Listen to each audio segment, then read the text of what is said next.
బృందానికి కూడా నేను నిన్ను కృతజ్ఞతలను నేను తెలియజేస్తూ ఉన్నాను. కొందరు మనసులో అనుకుంటా ఉండొచ్చు, ఈయన వాక్యం ఇస్తేనే వస్తాడు, ఆగపడాడు.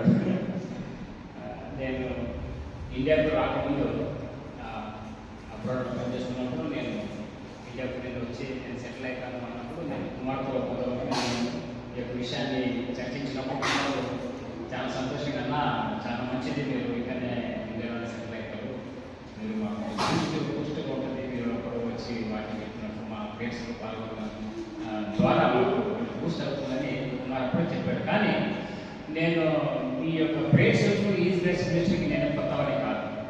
నేను కూడా ఒకప్పుడు ప్రేయర్ సెల్ మెంబర్, నేను కూడా రెగ్యులర్గా వచ్చేవాడిని.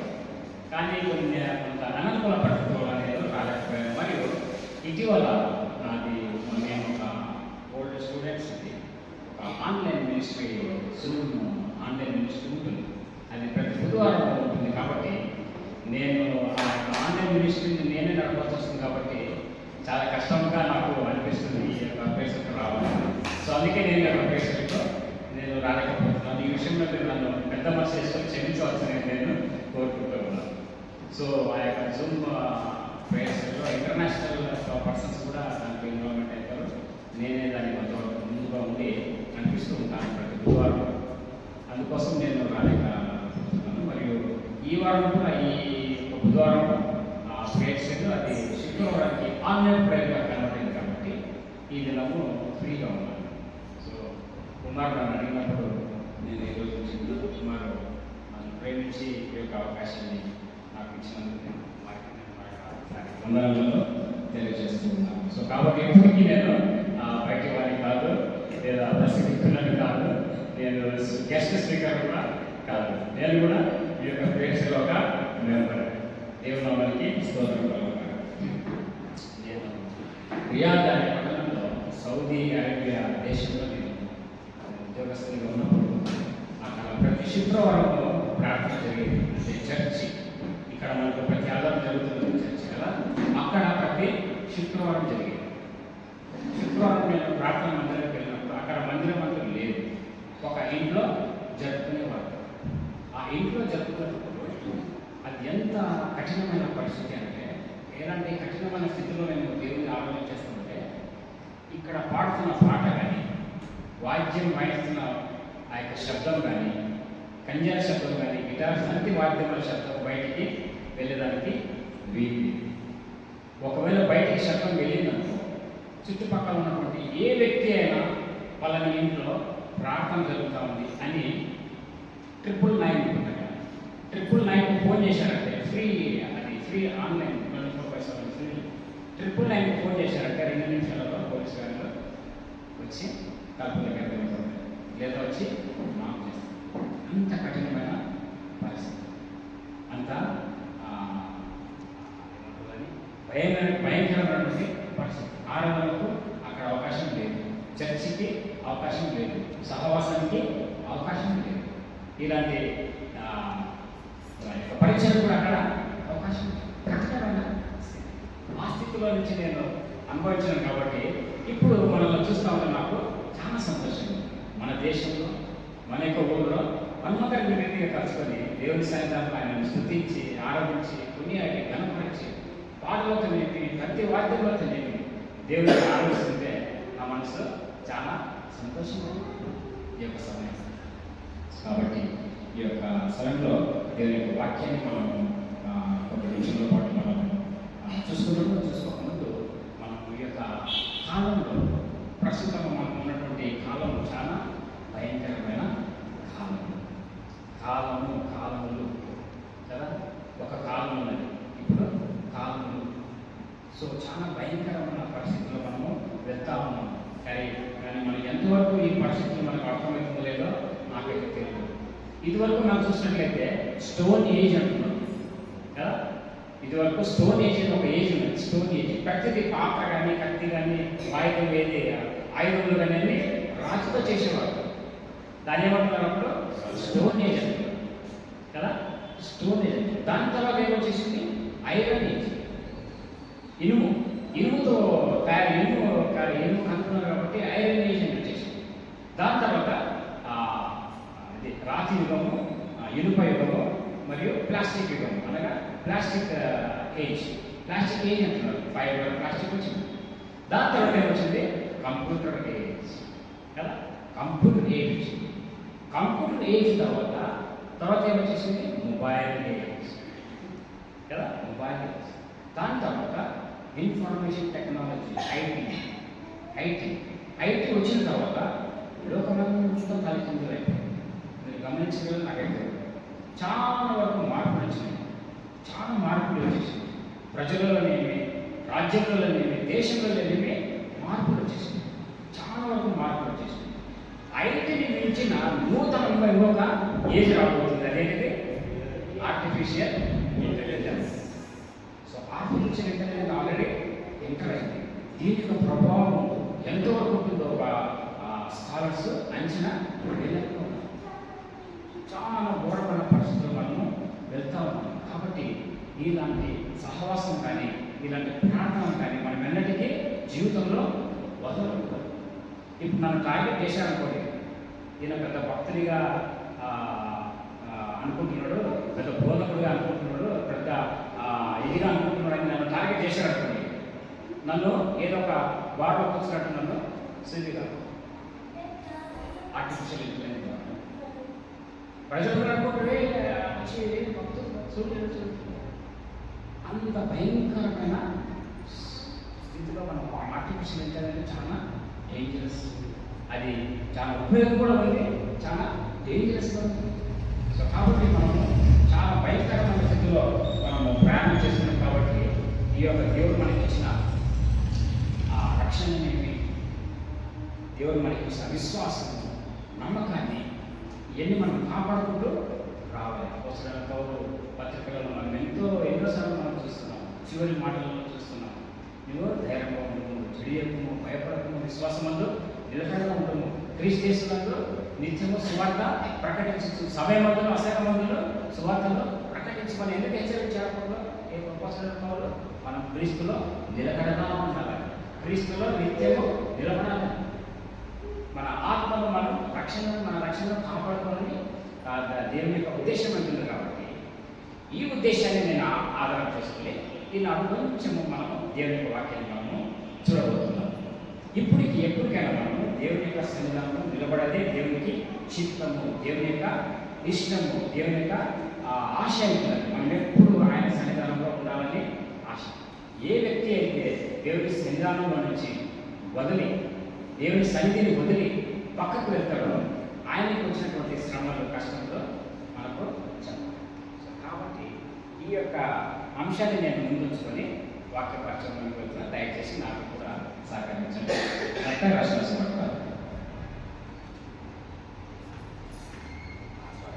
లూకా రాసిన సువార్త 10వ అధ్యాయం.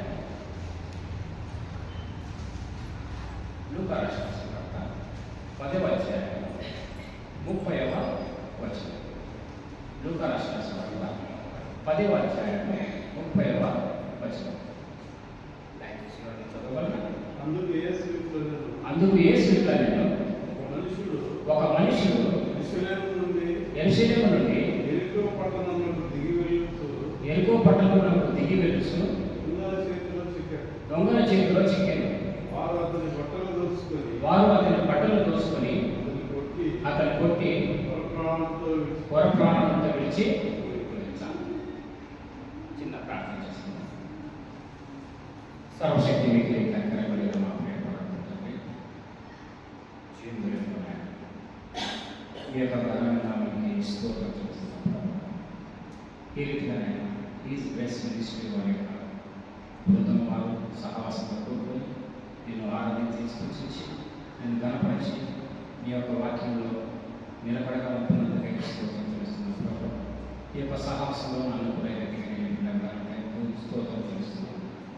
ఇది ఒక చేయవచ్చిన ప్రతి బిడ్డలు, ప్రతి ఒక్కరిని మీ చేతులకు అప్పచెప్తున్నాను. నిలబడిన నన్ను మీ చేతులకు అప్పచెప్తున్నాను. మీ రక్త ప్రోక్షణతో నన్ను కాపాడండి. నా నోటికి మీరే పూర్వకం నడిపించండి. మా నోటి మాట, మా హృదయ జ్ఞానం మీకు అంగీకృతంలో సహాయం చేయండి. మీ యొక్క వాక్యంలో ఉన్న సత్యములను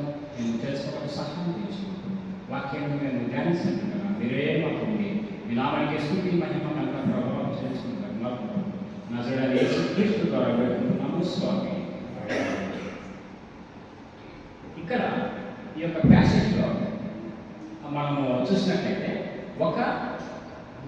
ఒక మనుషుడు యెరూషలేము నుండి యెరికో పట్టణమునకు దిగి వెళ్ళుచు దొంగల చేతిలో చిక్కుకున్నాడు.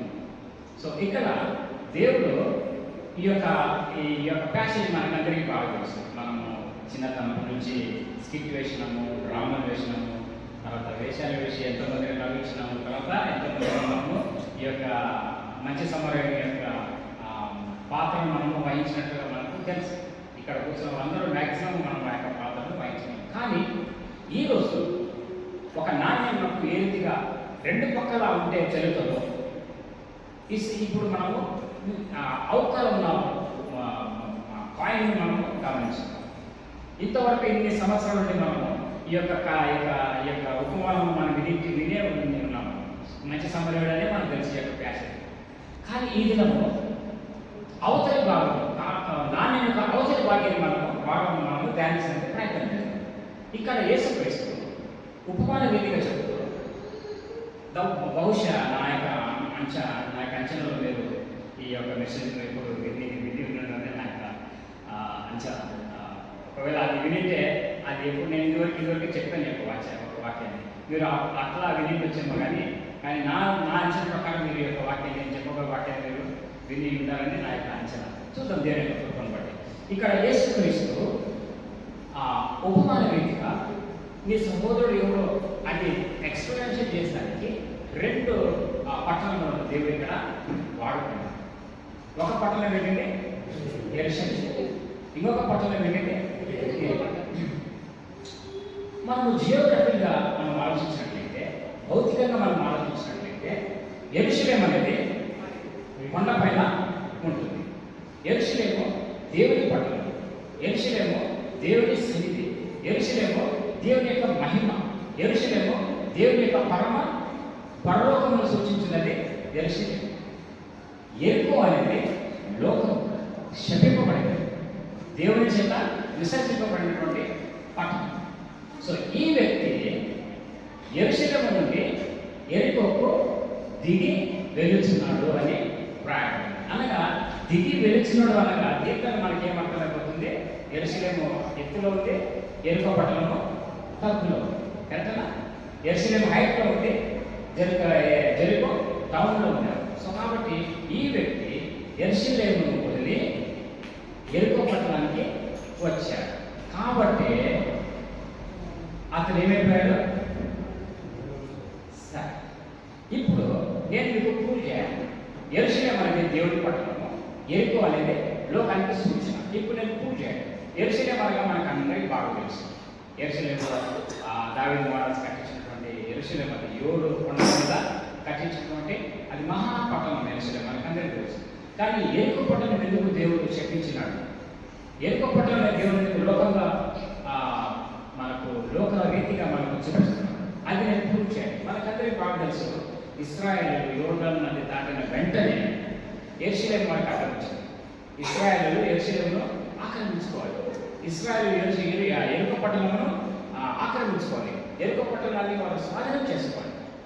వారి మొట్టమొదటి టార్గెట్ ఇశ్రాయేలు యోర్దాను నది దాటిన తర్వాత. దయచేసి కొంచెం గమనించండి నా యొక్క వాక్యాన్ని. ఇప్పుడు యెరికో పట్టణంలో వారు చుట్టూ మనకందరికీ తెలుసు బాగా దేవుడు సార్లు తిరిగి ఆ పట్టణాన్ని వారు కూలదీసినారు. ఆ యొక్క గోడలు, ప్రాకార గోడలన్నీ కూలిపోయాయి. మనకందరికీ స్టోరీ బాగా తెలుసు, నేను మళ్ళా చెప్పాల్సిన అవసరం లేదు. కూలిన తర్వాత యెహోషువ యెరికో పట్టణానికి వెళ్ళి దాన్ని ఆక్రమించుకుని దానిలో ఉన్న మనందరినీ సంహరించి ఆ పట్టణమును నాశనం చేసిన తర్వాత యెరికో పట్టణం యొక్క ఆ తీవ్రతను, యెరికో పట్టణం ఎంత శపింపబడినదో దేవుడు అని యెహోషువకు బయలుపరిచాడు. అందుకోసమే యెహోషువ మొట్టమొదటి యుద్ధము ఆయన ప్రారంభంలో ఆయన దాదాపు 30 నుంచి 32 యుద్ధాలు చేశాడు. ఎవడు? ఎవరు? యెహోషువ. కత్తి వాక చేత దేవుడు ఆయనను రక్షించినాడు. 32 రాజులతో, 32 దేశాలతో, 32 రాజులతో ఆయన యుద్ధం చేసి జయించినటువంటి జయశాలి బైబిల్ ఎవరైనా ఉన్నారంటే ఆయన అక్కడే యెహోషువ. మోషే కాదు, దావీదు కాదు, సల్మాన్ రాజు కాదు, ఏ రాజు కాదు.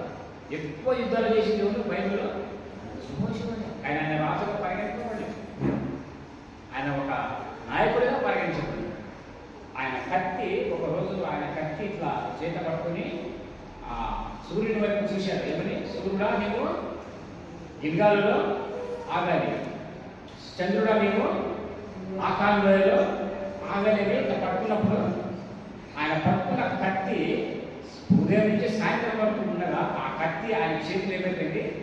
ఇరుక్కుపోయింది. కత్తి రాలేదు బయటికి. అలాంటి గొప్ప యుద్ధ వీరుడు యెహోషువ. ఆయన ఏమన్నారంటే, దయచేసి చూడండి నాకు కూడా యెహోషువ గ్రంథము, యెహోషువ గ్రంథము 6వ అధ్యాయం, దయచేసి నాకు వివరణ సేకరిస్తాయండి.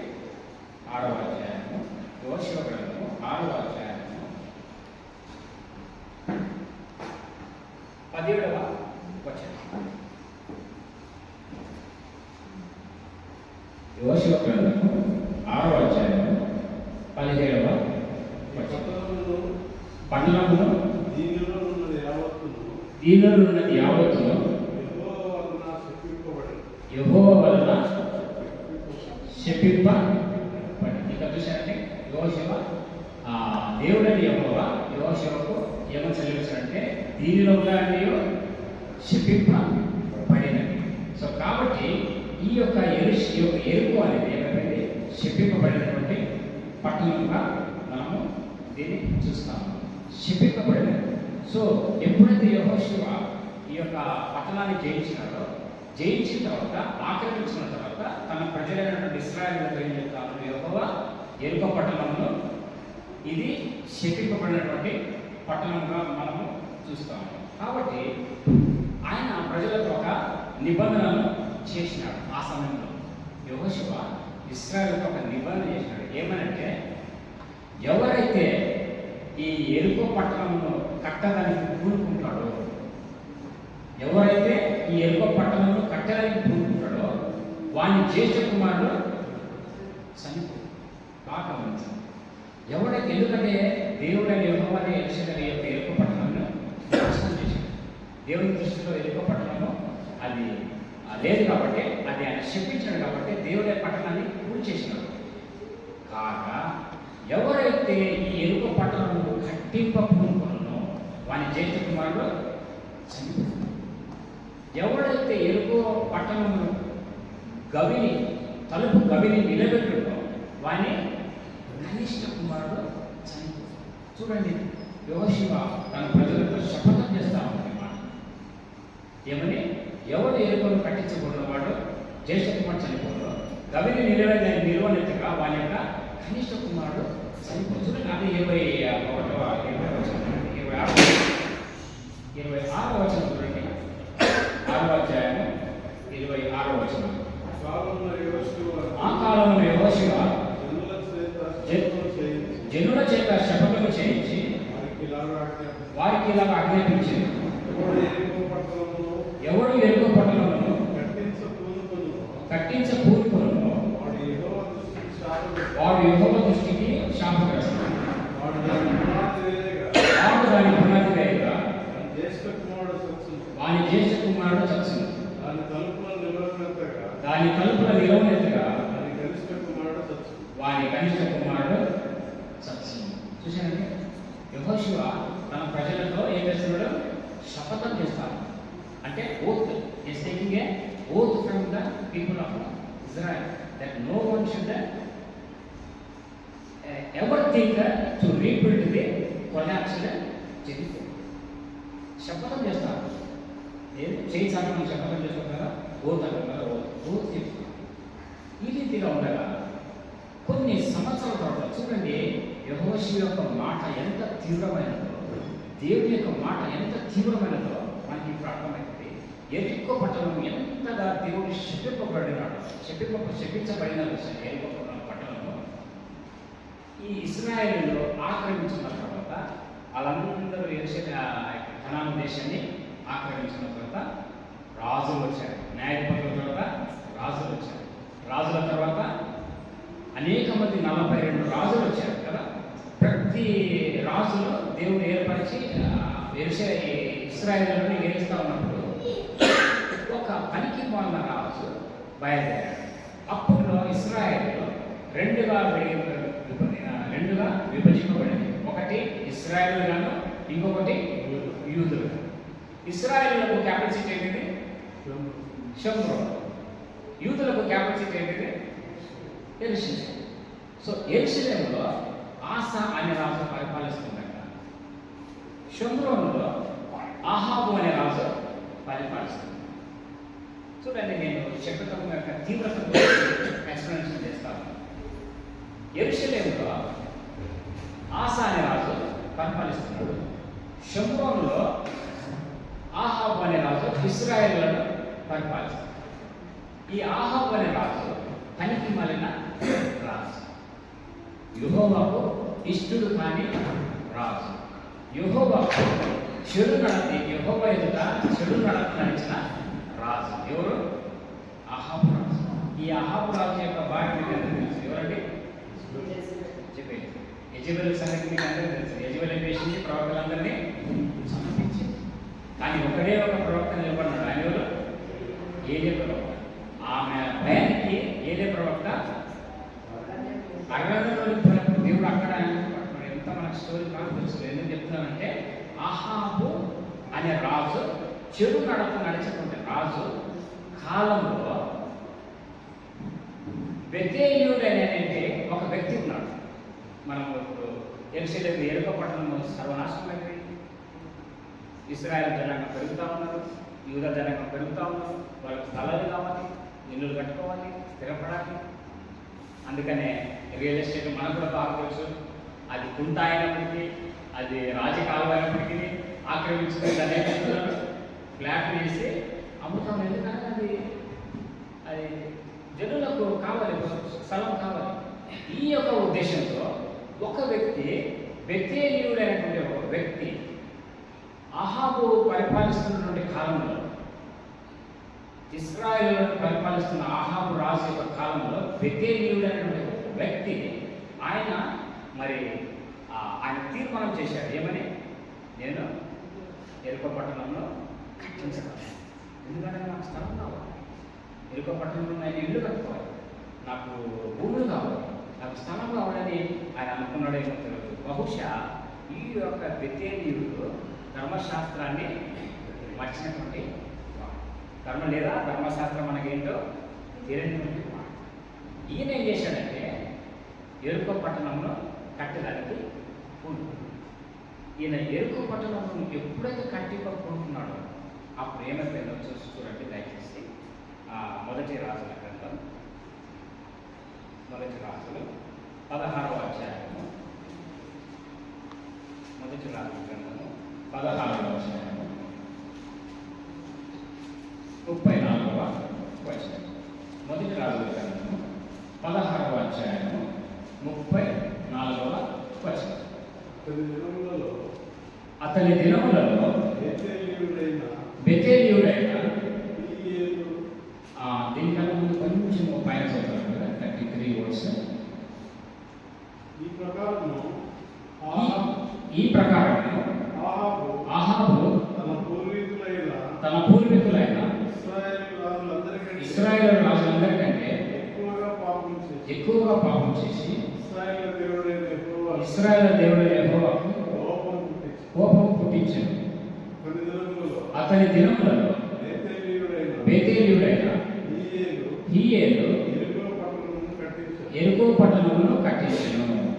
చూడండి, ఈ యొక్క హీయేలు కదా, బెతేలీయుడైన హీయేలు ఏం చేశాడు? ఎరుకో పట్టణంలో కట్టించి మొదలు పెట్టాడు. అక్కడ యెహోషువ ఏమని చెప్పాడు? ఎవడు ఎరుకో పట్టణమును కట్టించడం అనే శపథం చేశాడు కదా, ఇశ్రాయేలు అందరికీ శపథం చేశాడు కదా.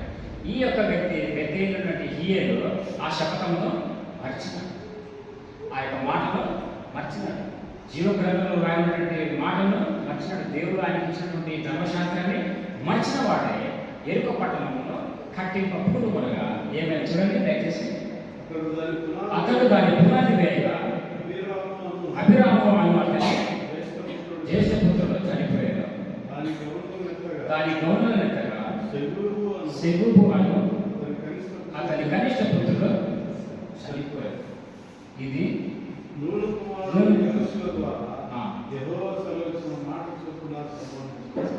చూడండి, దేవుడు ఎరుకో పట్టణంలో శపించిన విధానం చూసినట్లయితే దాని యొక్క తీవ్రత ఎంత దూరం, ఎంత ఘోరమైన తీవ్రత వచ్చింది.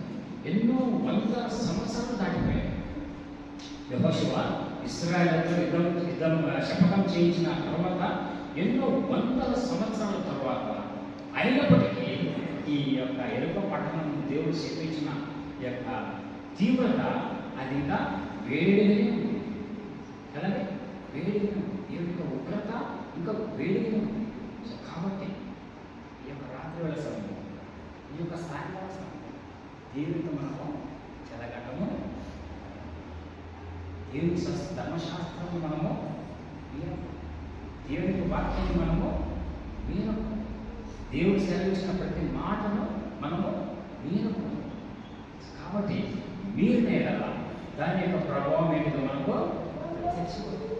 వెంటనే తెలియకపోయినప్పుడు కూడా మన జీవితాంతంలో, మన జీవిత పర్యాంతంలో దాని యొక్క ప్రభావం మనము దేవుని యొక్క శాపము, దేవుని యొక్క క్రోధమును, దేవుని యొక్క ఉగ్రతను మన జీవితంలో మనము చూడగలము.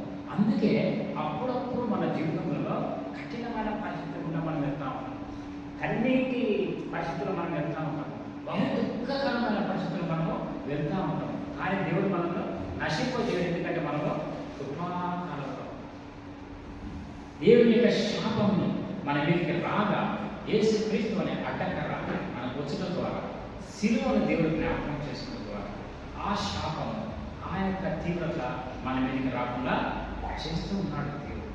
కాబట్టి ఎటువంటి పరిస్థితుల్లో కూడా మనము ధర్మశాస్త్రము మీరకూడదు. కాబట్టి ఇక్కడ చూడండి, అక్కడ యెహోషువ ఏమని చెప్పాడంటే జ్యేష్ఠ కుమారుడు అన్నాడు కదా, ఇక్కడ జ్యేష్ఠ కుమారుడు ఎవరండి? అభిరాము. చూసారా, జ్యేష్ఠ కుమారుడు క్లియర్ రాయబడింది కదా, జ్యేష్ఠ కుమారుడు క్లియర్ రాయబడింది. చూడండి ఎంత స్పష్టమైనటువంటి వాక్యం, నిశ్చయమైనటువంటి వాక్యం. దేవుని యొక్క వాక్యము అది ఉన్నదే ఉన్నట్టే ఉంటుంది. ఆకాశము భూమి గతించింది కానీ దేవుని యొక్క వాక్యము ఎంత మాత్రమునో గతించదు. ఆయన యొక్క జ్యేష్ఠ పుత్రుడు అయిపోయారు అభిరాము. తర్వాత కనిష్ట పుత్రుడు అంటే సెగు.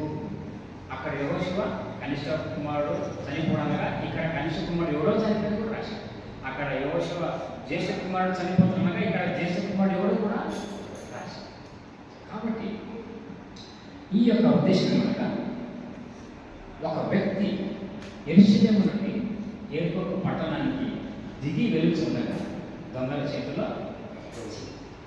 ఎప్పుడైతే మనం దేవుని యొక్క సన్నిధానంలో నుంచి మనం వదిలి, దేవుని ప్రసంగంలో నుంచి మనం వదిలి, దేవుని యొక్క ఆయన యొక్క ఆయన పాదముల చెంత మనం ఎల్లప్పుడూ నిత్యము ఉంటాం వదిలి మనం లోకము వైపు వెళ్తాం.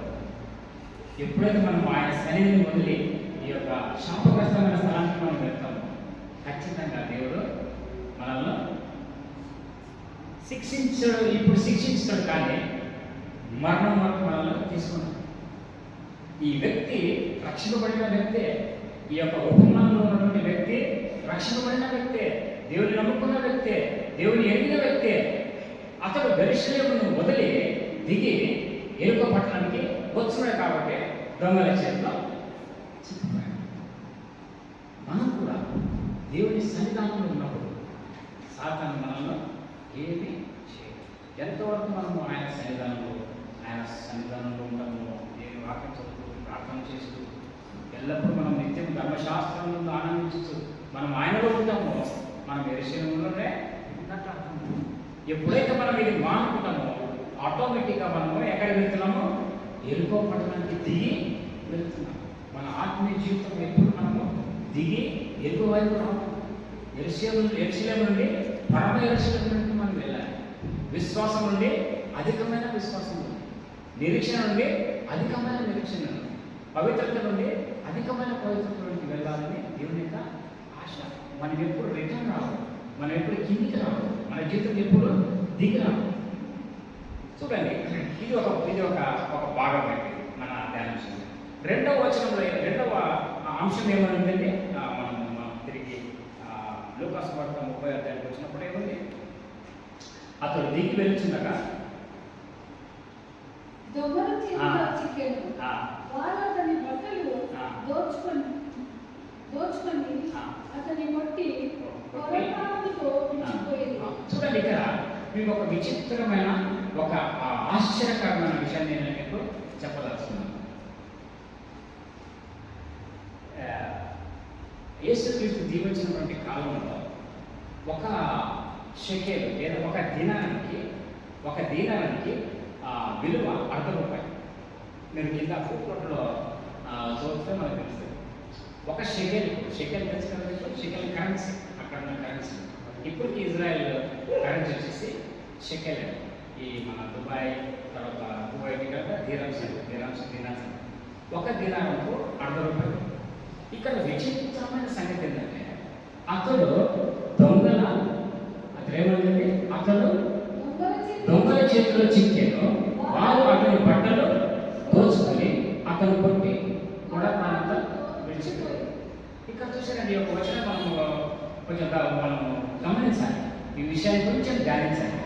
అతను దొంగల చేతులు చిక్కి అతని బట్టలు దోచుకునేవి కనుక అతని బట్టలు దోచుకుని. దొంగలకు పైసలు అవసరమా, బట్టలు అవసరమండి? దీనారం అవసరమా, వస్త్రాలు అవసరమా? షెకెల్ అవసరమా, వస్త్రాలు అవసరమా? కదా ఇక్కడ క్లియర్గా రాయబడింది ఉపమానంలో. అతడు దొంగల చేతులు చెక్కి అతన్ని కొట్టి బట్టలు దోచుకుని అతన్ని కొట్టి దీని యొక్క వచనాన్ని ధ్యానించుకుంటున్నాను. మరి ఆ వ్యక్తి, ఎరుసలేములో ఉన్న వ్యక్తి అంత బీదవాడ. ఆయన జేబులో ఒక దీనారు కూడా లేకుండా కనీసం ఈ బట్టలను తీసుకుపోయి అమ్ముదామని ఆ దొంగలు అనుకుంటారా? అక్కడ ఎరుసలేములో ఉన్నవాడైతే వ్యాపారస్తులే ఉండొచ్చు. ఎరుసలేము అనేది పట్టణం, మహాపట్టణం, మహాకాలంలో. ఎరుసలేముకి ఎవరు ఉన్నారంటే అది వ్యాపారస్తులే. అతని దగ్గర నా దృష్టిలో, నా ధ్యానంలో కొంతవరకైనా డబ్బులు ఉంటుంది, కొంతవరకైనా షెకెల్ కానీ దీనార్స్ కానీ ఉంటుంది. కానీ సాతానుకు నీ డబ్బుతో పని లేదు, సాతానుకు నా డబ్బుతో పని లేదు, సాతానుకు నీ యొక్క సంపదతో పని లేదు, సాతానుకు నా సంపదతో పని లేదు. సాతానుకు ఏం కావాలి? మన రక్షణ వస్త్రాలు, మన రక్షణ వస్త్రములు కావాలి. మన రక్షణ వస్త్రాలను దొంగిలించాలని దాని యొక్క ప్రయత్నం. కాబట్టి ఇక్కడ ఏమని రాయబడింది? బట్టలు దోచుకునేది కదా. చూసారా, ఇది నేను ఆయన తెలియక పక్కన other side of the point. ఇంతవరకు మనం నాకు ఇది స్కిప్ వేసినాం సమ్మర్ అయింది, కానీ ఇప్పుడు ఇది other side of the point. So చూడండి దయచేసి యెషయా గ్రంథము 61వ అధ్యాయము 10వ వచనం. యెషయా గ్రంథము 61వ అధ్యాయము 10వ వచనం.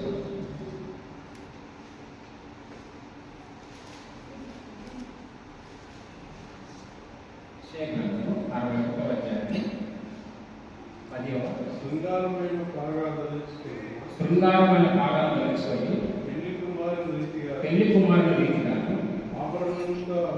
ఆభరణములతో అలంకరించుకున్న పెళ్లి కుమార్తె రీతిగా ఆయన రక్షణ వస్త్రములను నాకు ధరింపజేస్తున్నారు. కాబట్టి ఇక్కడ కూర్చున్న ప్రతి ఒక్కరు దేవుని యొక్క దృష్టిలో పెళ్లి కుమార్తె మరియు పెళ్లి కుమార్తె. దేవుడు మనకు రక్షణ వస్త్రములను ఇచ్చింది. ఎంతమంది యేసుక్రీస్తు నమ్ముకొని తమ పాపములను ఒప్పుకొని ఆయన రక్తంలో కడగబడినారు? కడగబడినటువంటి ప్రతి ఒక్కరూ ఆయన దృష్టిలో మనం పెళ్లి కూతురము, పెళ్లి కుమారుడు. మనం ఎప్పుడైతే పెళ్లి కూతురము మరియు పెళ్లి కుమారుడు అవుతామో ఆటోమేటిక్గా దేవుని యొక్క ఆత్మ రక్షణ వస్త్రం ఆయన మనకు తొలగించింది. సో ఈ రక్షణ వస్త్రములను కాపాడుకుంటా నీ బాధ్యత, నా బాధ్యత. సాతాను దొంగలకు కావలసినది ఈ రక్షణ వస్త్రములే. ఆ ఆ దొంగలకు వాడికి వేరే ఏం అవసరం లేదు. నీ ధనం అవసరం లేదు, నీ సొమ్ము అవసరం లేదు, నీ డబ్బు అవసరం లేదు, నీ పర్స్ అవసరం లేదు, నీ రియాల్స్ అవసరం లేదు, నీ డాలర్స్ అవసరం లేదు, నీ రూపీస్ అవసరం లేదు, నీ షెకెల్ అవసరం లేదు, నీది ఏమీ అవసరం లేదు. దేవునికి కావాల్సినది ఏంటిది? ఒకటే నీ యొక్క వస్త్రం. ఆ వస్త్రంలే రక్షణ వస్త్రం. రక్షించబడిన మనం అన్నాం. ఆ రక్షణ వస్త్రంలో ధరించుకుని ఉన్నాం. ఆ రక్షణ వస్త్రాన్ని మనం నెలవరకైతే కాపాడుకుంటాం. అంతవరకు మనకు చేయాలి. ఎప్పుడైతే మనం యెరూషలేమును వదిలి యెరికో పట్టణం వరకు మనం బయలుదేరుతామో ఖచ్చితంగా సాతానుడు పొంచి ఉన్నాడు. రోడ్డు ప్రక్కన పొంచి ఉన్నాడు. ఎప్పుడు నువ్వు దొరికితే పట్టుకున్నామా, ఎప్పుడు దొరికితే వస్త్రంలో దొంగిలిస్తామా అని సాతానుడు వేచి ఉన్నాడు, పొంచి ఉన్నాడు. అందుకోసమే పత్రికా భాగంలో మనం ఏం చేస్తామో అతడు గర్జించు సింహం వలె ఎవరిని రింగుతున్నా అని తిరుగులాడుతున్నాడు అనే వాక్యంలో రాయబడింది. కాబట్టి అది చూడండి దయచేసి గలతీయులకు రాసిన పత్రిక 3వ అధ్యాయము 27వ వచనం. గలతీయులకు రాసిన పత్రిక 3వ అధ్యాయము గలతీయులకు రాసిన పత్రిక 3వ అధ్యాయము 27వ వచనం.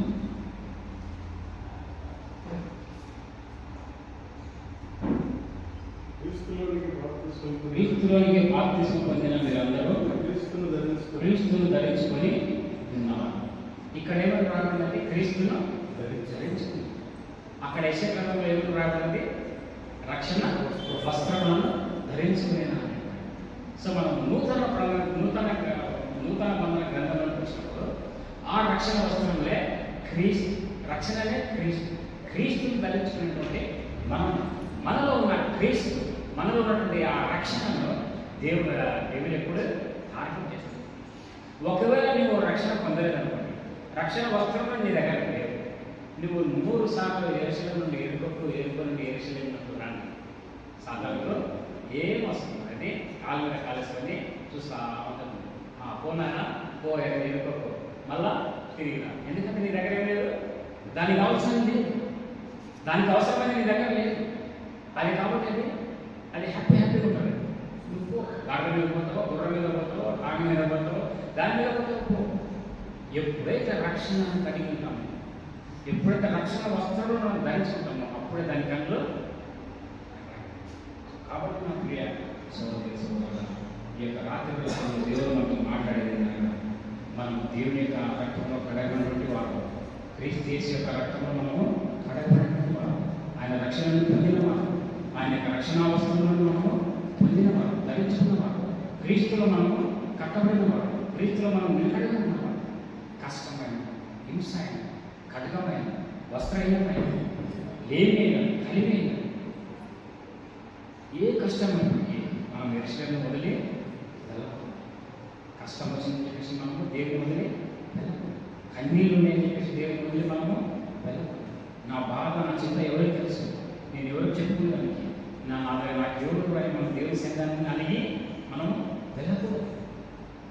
కష్టంలో వస్తుంది, హింసలు వస్తుంది, కన్నీళ్ళు వస్తుంది.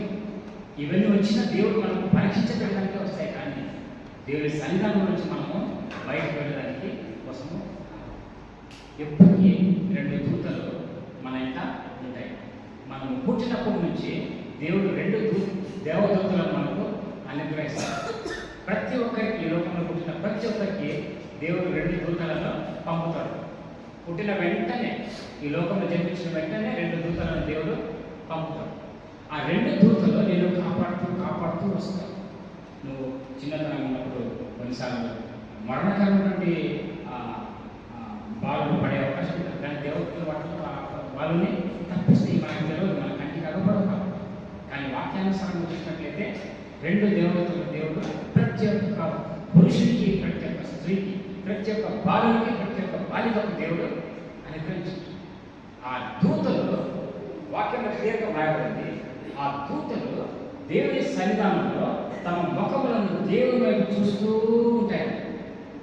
ఆ బాలునికి లేదా ఆ బాలికకు ఎప్పుడు ఆజ్ఞయిస్తే వెళ్ళి కాపాడమని, ఎప్పుడు ఆజ్ఞయిస్తే వెళ్ళి సహాయం చేద్దామని దేవుని ముఖాన్ని ఎప్పుడు చూస్తూ ఉంటాయి. మనం ఎప్పుడైతే మనం పెరిగి పెద్దవాడిని జ్ఞానం వచ్చి తల్లిదండ్రుల యొక్క వెలికిలో నుంచి మనం బయటకు వచ్చి లోకంలో మనం తిరిగి మనం లోకం రీతిగా వెళ్ళి పాపం చేసుకున్నట్లయితే ఆ దేవదూతలు మన నుండి చిన్నగా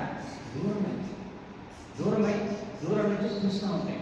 నా బిడ్డ నా బాలుడు నా బాలిక ఎప్పుడు మళ్ళీ దేవుడి దగ్గరికి వస్తుందా, మళ్ళీ నేను ఎప్పుడు వారిని కలుసుకోవాలా, మరి ఎప్పుడు నేను కౌగలించుకోవాలా వాడిని అని ఆ దూతలు ఎప్పుడు కాపుదలలో ఉంటాయి. కాబట్టి ఈ విషయాన్ని మీరు ధైర్యం పెంచుకొని ప్రతి ఒక్కరు మనం ఏం చేయాలి, దేవునిలో నిలకడగా ఉండాలి. దేవునిలో మనము గట్టిగా నిలబడాలి. ఎన్ని కష్టాలు వచ్చినా, ఎన్ని ఎరుపులు ఇబ్బందులు వచ్చినా మనము దేవుని నుండి మనము వేరే పోయిన ఖచ్చితంగా అపవాది